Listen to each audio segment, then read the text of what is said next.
लोकसेवा विकासक कृती समिती यांच्या वतीने सांगली, मिरज आणि कुपवाड शहर महानगरपालिकेच्या प्रभाग क्रमांक 18 मधील नाला सफाई तात्काळ करण्यात यावी अशी मागणी समितीचे निमंत्रक अमर पडळकर आणि शहाजी भोसले यांनी केली आहे।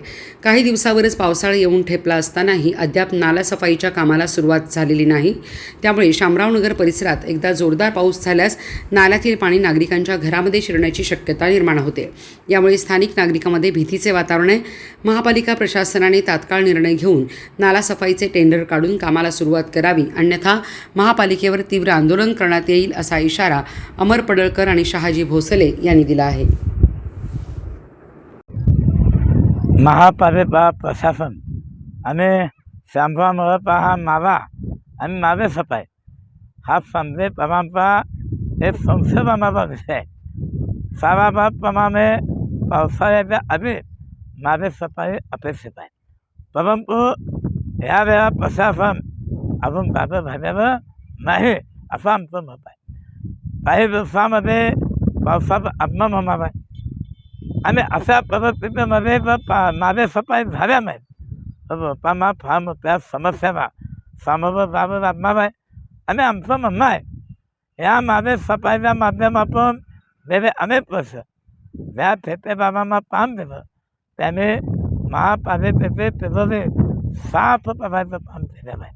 आणि म्हणून आमची विनंती आहे या बाबतीत पाहणे महापालिकेच्या आयुक्ताने करावं, समक्ष पाहणे करावे, या ठिकाणची परिस्थिती बघावी आणि जर कारवाई झाली नाही तर मोठं आंदोलन उभा केलं जाईल असं या निमित्तानं मी आपणास सांगू इच्छितो।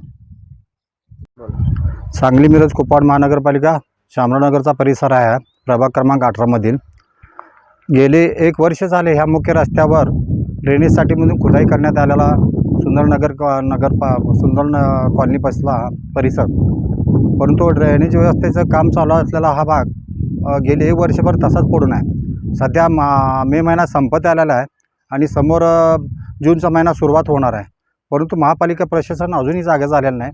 इतकं मोठं प्रचंड काम रस्त्यावर पडलेलं आहे, डबराव काढून पडलेला आहे, त्याच्यात पाणी साठून मोठी दुर्घटना घडू शकते, नागरिकांना याचा त्रास होऊ शकतो आहे। प्रशासन का जागा होत नाही महापालिका हेच मला कळत नाही आहे आणि या ठेकेदारांना का पोचलं जाते आम्हाला हेच कळत नाही आहे। लवकरात लवकर याची कारवाई व्हावी आणि जे काय नाले सफाई व्हायची आहे ती पण नाही नाले सफाई पण वेळेत व्हावी आणि जे काय मोकळे प्लॉट जे आहेत त्याच्यावर जे काय झाडं वगैरे उगवलेले आहेत ते मोकळे प्लॉट स्वच्छ करून भरले जावे वेळेत, तर ह्या महापुराचा धोका टाळणार आहे। वेळेत नाही झालं तर आम्हाला महापालिकेच्या दारात येऊन बसायला येणे